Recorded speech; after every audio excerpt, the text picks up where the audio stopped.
This is the Rumor Report with Angela Yee. All right, now Cardi B is defending Offset. That's because of some lyrics from the YFN Lucci song Boss Life, where Offset says this.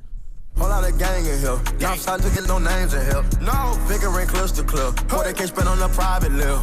60K solitaire. 60 ball. I cannot vibe with queers. All right, well, she's saying he didn't mean it in a way of gay people. He meant queer as far as like weirdos. That's not what he meant at all. Isn't that what the word queer means? Yeah. So he said it in the proper context. He said it in the proper context, but some people were offended. Mm-hmm. So here's what Cardi B had to say. I called him, I'm like, yo, what the is going on? Why would you use that word? He literally told me, I didn't even know that was a word for gays. Like, he just really told me, like, I didn't.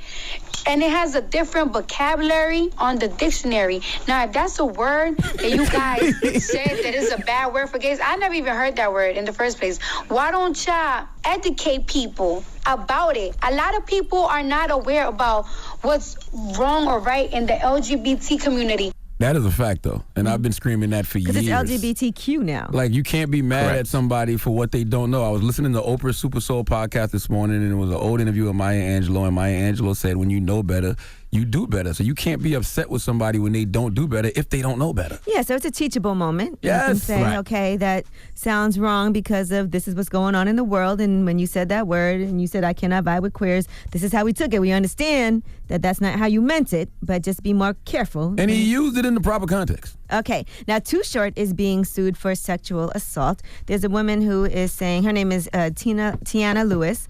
She says that she met him in late 2015 and started working on music with him. By last year, she says shortly after that, they did a track together. He started aggressively forcing himself on her. She said they were at a hotel in L.A., and he laid her on the bed, undressed her, and performed oral sex without her consent. And then he planned to just put the tip in. She said, no, please no, and he did, however, continue. She said he then held her down and forced vaginal intercourse, causing her to bleed, before he brutally sodomized her. So she said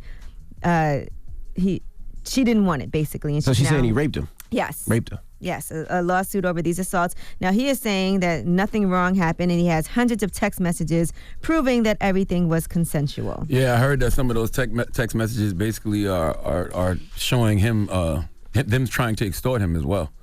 Yeah. So we'll see what's in those messages at some point. I think some of those are supposed to come out today on TMZ, from what I heard. I don't know. Okay. All right, now let's talk about Drake. He put out some new music, so people were really excited over the weekend. One of those songs, we had heard snippets of it before. And the other one is Diplomatic Immunity. People are talking about this because he references losing J-Lo. Here's what he said. Tired of women that may tag me in pictures, airing my dirty laundry. Catering is from Giorgio Bardi, Robin's favorite. It's nice, but I prefer Madeo. Calamari rings and tomato.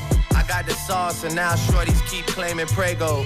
Waking up at 6 p.m. like, where does the day go? Forecasting tornadoes, brainstorming retaliation at dinner tables. 2010 was when I lost my halo. 2017 I lost to J-Lo. Oh.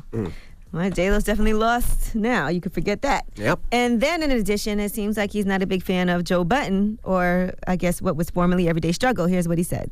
This is complex like shorts are getting around tall ladies. I gotta watch who I'm talking to like it's all ages. I've seen budding careers turn to sit around and talk about other careers, judging their peers. Knowledge from niggas who did not contribute to none of this here.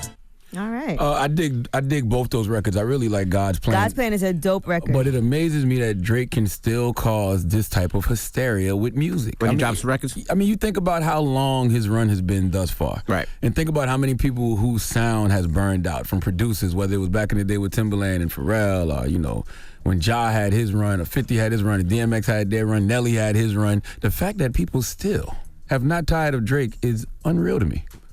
All right. Well, I'm Angela Yee, and that's your Rumor Report. The Breakfast Club. Every weekday morning. Tune in.